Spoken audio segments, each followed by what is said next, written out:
L'activité humaine à Grande-Rivière Sud-Est se résumerait-elle à un interminable chassé-croisé entre deux modes de vie parallèles entre mer et rivière?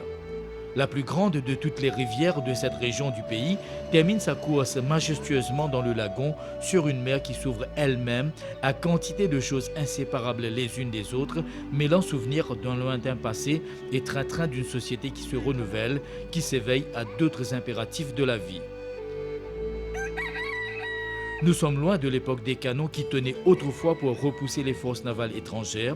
Certaines traces de ce passé subsistent toutefois, même à domicile de certains habitants. On découvre ici un canon tourné vers le ciel. Il fait bon ménage avec le lieu de prière chez Ratinama à Paya. C'est le place d'Amorus que tu as un canon dans la cour, hein? Depuis quand il est là? Ça fait bien longtemps, depuis que je connais lui là. Tout le temps, il finit reste la même, personne n'a pas fait une retière. Tout le temps, tu peux te mettre là. Quand banane vis-à-vis, c'est la côte banane. Quand banane, fini tirer. Tu es encore dans un village comme ça? Ou là-bas, tu es la côte banane. Fini tirer. Ou une reste en place tout le temps? Oui, à cause de ma bise là. À cause de faire la prière ici? Oui. Personnellement, pas fini qui dit que ça canon là depuis sinon? Non, mais je ne suis pas content de payer, il reste longtemps. Il n'y a pas que les boulets de canon venus de rives lointaines. Alex Marie, maître pêcheur âgé de 80 ans, raconte depuis des décennies qu'une météorite a atterri un jour à Grande-Rivière Sud-Est. En sa possession d'ailleurs, un précieux témoignage venu, dit-il, directement du ciel. On a un intérêt spécial pour une météorite, depuis quand et qui fait? Cyclone qui pousse crasons la carrière de la Grande-Rivière Sud-Est. Ça veut dire comment dire un don qui vont dire poussement pour venir là. En même temps qu'on vient là, cyclone 45 qui passe, il y a 3 cyclones qui sont dans 45. C'est une pierre à fousse, sur racine, puis elle tombe dans la mer. On passe sur racine, je trouve ça ban météorique là. Moi, je suis étonné, je trouve ça un peu drôle. Je dis donc, moi j'ai l'âge 13 ans. Je dis même ça, je ramasse ce qui est dans là. Je suis bien protégé par racine. Je mettre ça dans le godam. Est-ce qu'il y a un expert ici dans le passé? Oui, elle espère venir dire ça pierre là une pierre météorique même mais il est dans l'âge capable de 405 millions d'années. Là-bas aussi on est là juste 400 millions d'années quand je pas de photo là fin dire. Donc vous finissez ça jusqu'à aujourd'hui précieusement que tout. Oui, vraiment mon gars ça comment dire l'histoire que dans le pays quand je peux dire ça l'histoire de dos, je pas tout lire, je tout ce squelette. Mais ça, mon Godly, qui fait pour Godly, parce que pour faire un projet waterfront Grande Université, moi pour les garder ça, ça fait une grande université même, moi les expose ça grande université même. Définitivement plus connu que cette histoire de météorite, le ferryboat à Grande-Rivière Sud-Est. Un service gratuit pour le public et dont profitent en particulier les habitants de ce village et ceux de deux frères de l'autre côté de la rivière.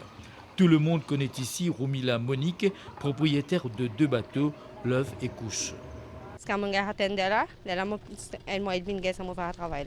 Un travail assez rare parmi madame, non? Oui, bien rare. Où tu habites avant? Moi, j'habite Grand Gobe. Petite boat mer, une boat mer même. Bien intéressant de faire un travail là. Comment on finit dans ce métier-là? Mon monsieur, c'est des affaires à travail là, il a un bateau là pour faire cascader l'océan. Et mon monsieur est décédé, là, mon fille prend un travail là. Parce que moi, j'ai 3 enfants, mon besoin visite. Vous pas perdre du tout la mer? Non, on ne va pas perdre du tout la mer. Beaucoup de monde voyage par ferry. Combien par jour par exemple? Capable de 150 par là. Finalement, on peut habiter dans des villages en même temps? Oui. Au milieu, moi, j'étais. Mais longtemps, c'est un peu différent, non? Ici, pas tu peux faire lire en moteur? Non, longtemps, ça, je peux faire avec pagaille. Aller la vie sans un moderne, à ça, je prends ce service avec moteur. Après, plus tard, je vais faire des services de bonne. Mais je dis, un requin si. Oui, il y a un requin, mais le requin n'a pas plus de monstre, non? Faut pas qu'à dire. Un va-et-vient incessant de passagers et auquel se sont habitués les habitants, dont Priti Mangal. Madame Mangal, souvent on prend ferry, fait traverser Grande Rivière? Oui, souvent je prends parce que moi, j'ai des enfants, parce que mes enfants ont leur bonnet, tout ça là. Je passe, je viens prendre ce dispensaire, tout nous venir, nous servir à partout là. Depuis longtemps? Oui, bien longtemps, il y a 10 ans. Avant ça, jamais tu montes dans ferry? Non, comme tu restes Belmont, moi, comme je suis comme moi, là-bas, tu as la mienne, tu peux payer, tu montes dans le bateau. Ici, nous voyage gratis. Presque au même moment, arrivée de Pratima et Prema, deux sœurs qui vont à deux frères chez elles. Où t'habites? Des frères. Et puis elle est là. Puis des frères même. Quand on a vu une école, on a vu une école quand on y vient, nous servir bateau. C'est pas tiens dans bateau, tu viens faire les tout. Je faisais fait de prendre des transports.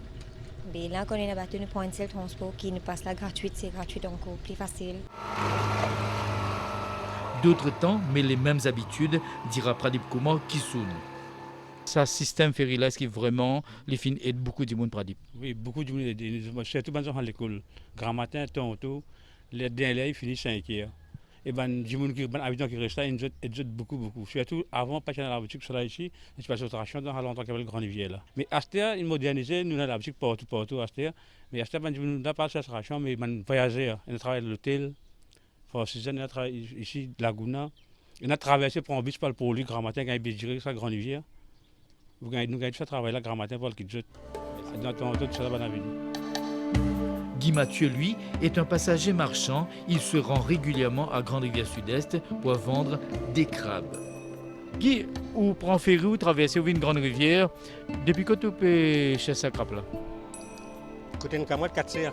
J'ai appelé de mon poisson, j'ai appelé de mon crabe pour vendre. Et Moi aussi, parfois, je vais la pêche aux autres.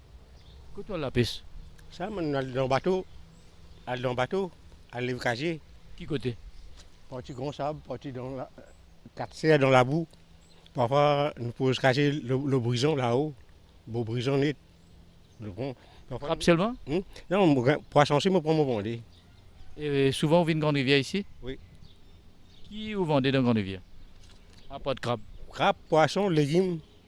Un monsieur, il a la boutique, il fait plantation de légumes, il a plus de moins légumes. On vient vendre des légumes ici. Guy Mathieu prenant le bateau pour vendre des légumes à Grande Rivière Sud-Est, la culture vivrière ne serait-elle pas suffisamment enracinée dans les habitudes dans ce village? Réponse dans la plantation de la famille Badjan. Ou la famille, c'est un plus grand planter légumes ici, moi. Oui, pour le moment, ici, dans Grande Rivière Sud-Est, là, nous-mêmes, et parmi Psitol et parmi Badjan, nous faisons tout les légumes fins, c'est noir, bananes, coco, tout cela, et là. Ça place que moi, d'un petit grenier dans la région. Oui, bien bon.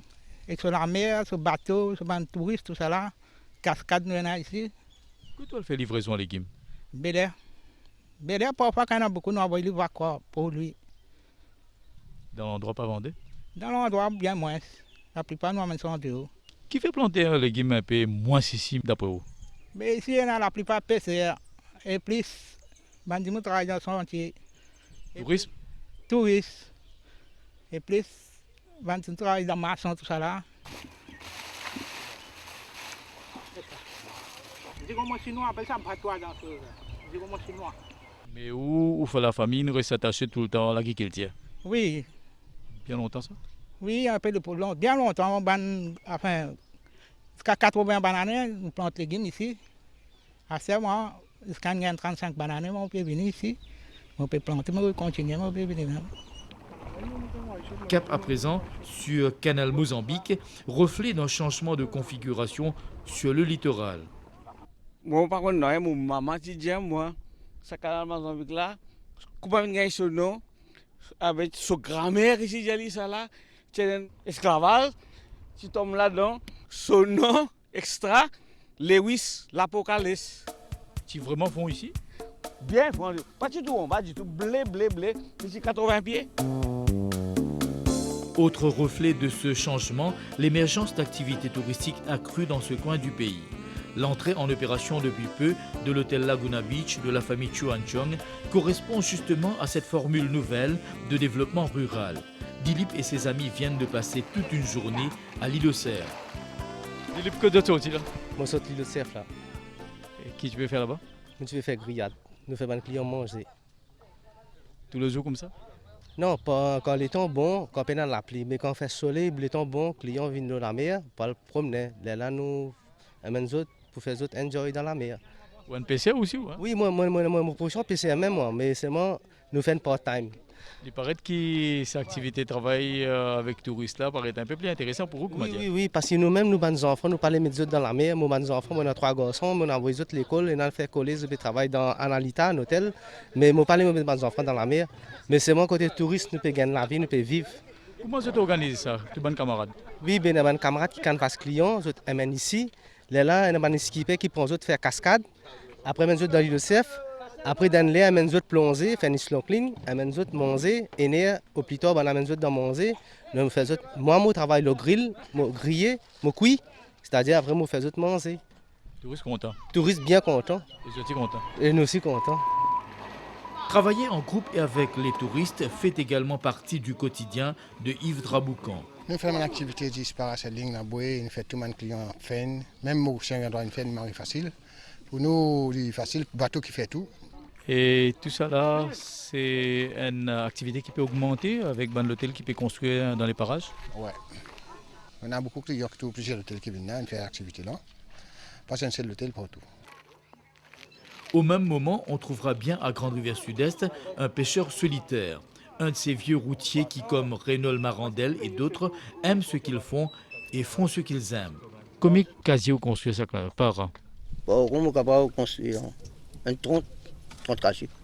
Pour vous-même ou soit pour vos camarades pêcheurs en gros? Non, pour un pêcheur.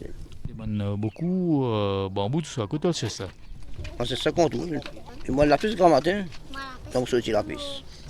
Donc, je prends mon bambou pour gratter, je prends statique. Ça vient indirectement, grand matin, tantôt dans la pêche alors? Dans la pêche. Grande-Rivière-Sud-Est est une région qui ne dort jamais. Même tard dans l'après-midi, pas difficile de croiser une embarcation qui se dirige vers la cascade ou qui sort de l'embouchure. Vidyanan Bechan s'y connaît à merveille. Il est président d'association à Camp des pêcheurs.